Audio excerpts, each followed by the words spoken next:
Hi, I'm Jessica Begonia with the Inquiry-Based Learning Institute, and I want to thank you for your interest in our lesson plans. This video will be covering the lesson plan for water quality assessments using Ceriodaphnia dubia. Ceriodaphnia dubia, more commonly known as water fleas, are found throughout naturally occurring waters and make an ideal test species. This lesson plan integrates background science and traditional teaching with inquiry.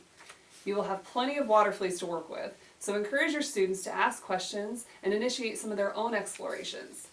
This lesson plan will be a fun and interactive way for your students to generate comparative questions.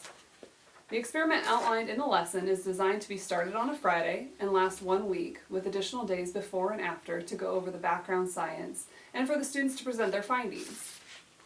The IBL Institute supplies some of the materials necessary to complete this lesson, so please be sure to contact us to order your materials.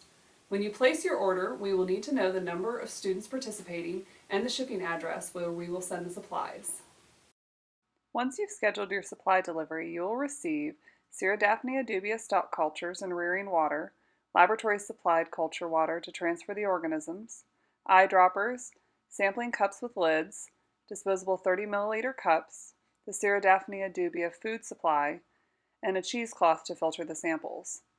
In addition to these supplied items, you will need lighted magnifying glasses, 4 sources of naturally occurring water, either sampled by your students ahead of time or by you, and if possible, a grow light bulb and a digital or mechanical timer.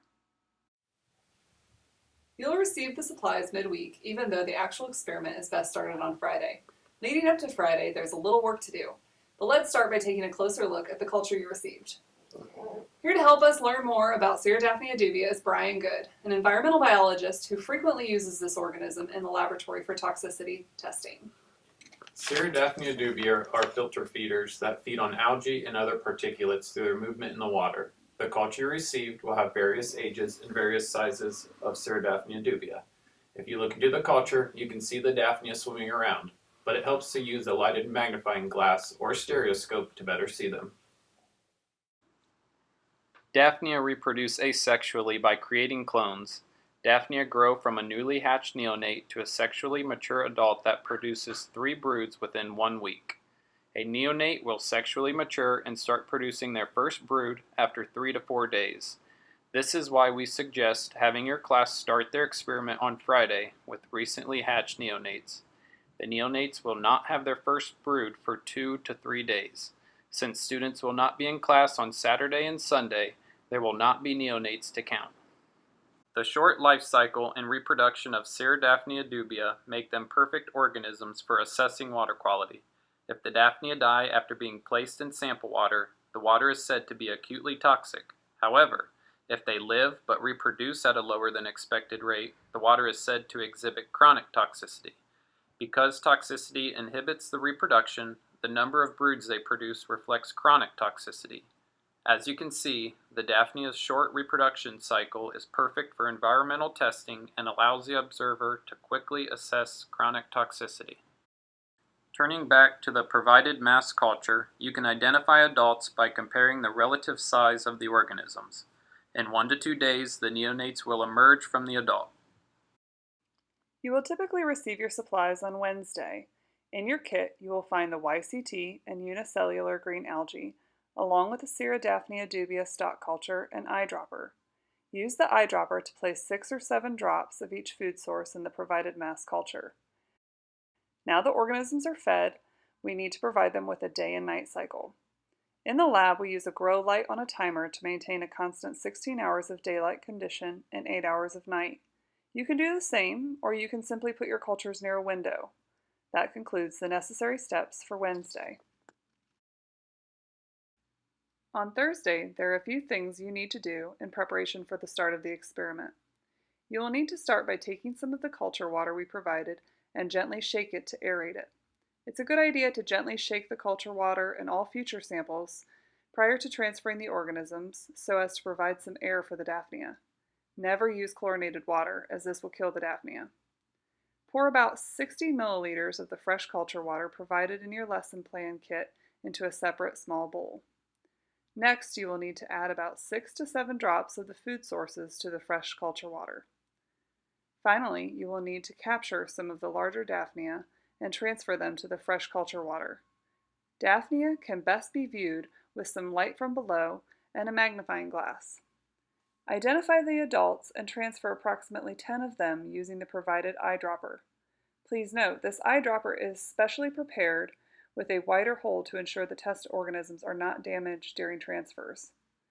The adults separated today will produce the neonates that we will draw upon for the start of the test on Friday. Be sure to feed the new culture and the mass culture 6 to 7 drops of the food supplied and return them to their place near a window or a timed grow light.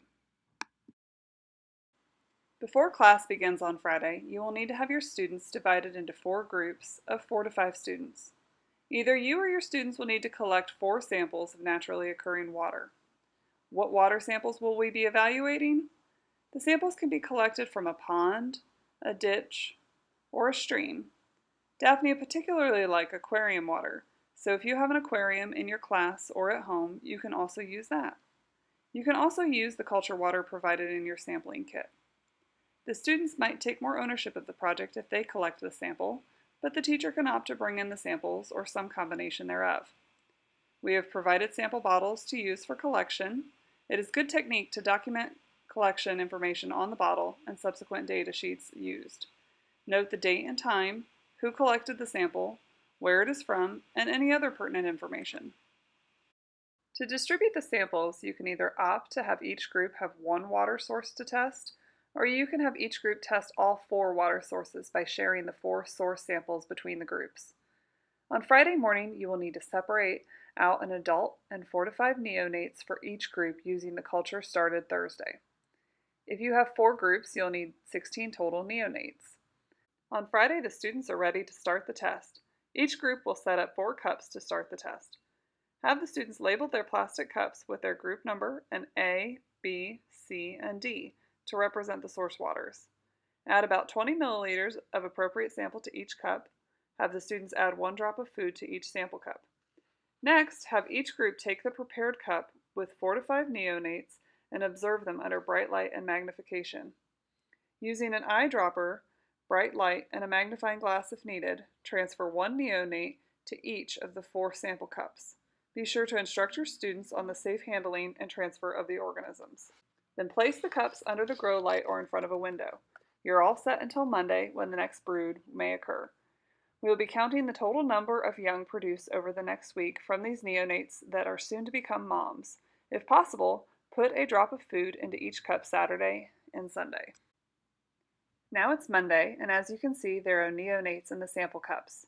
You will recall we provided 32 cups, so you still have 16 available for the 4 groups.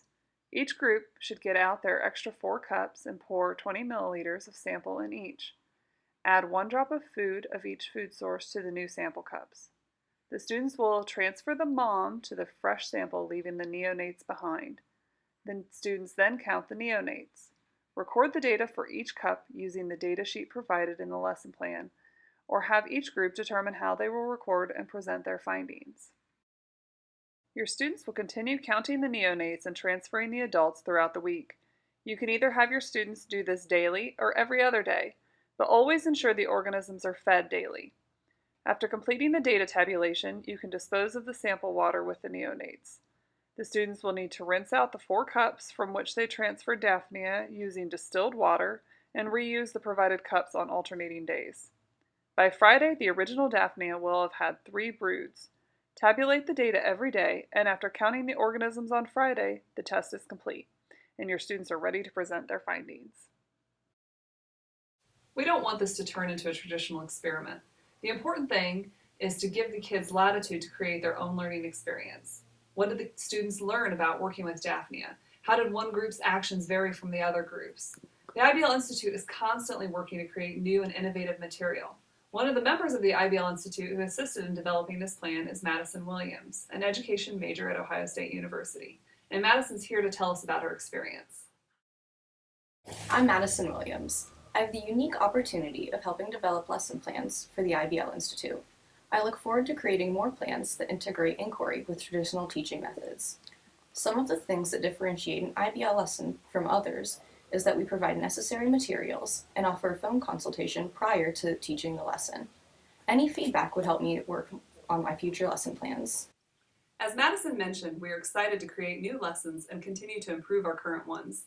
At the end of your experiment, we would request that you and your students complete the feedback questionnaires. You can simply scan and email the individual results back to our team and we will compile the data. Your responses are greatly appreciated. In addition to this video tutorial, we offer support through complimentary telephone consultations and email, so please feel free to contact us with any questions. We are passionate about getting inquiry-based learning implemented into the classroom, and we look forward to partnering with you.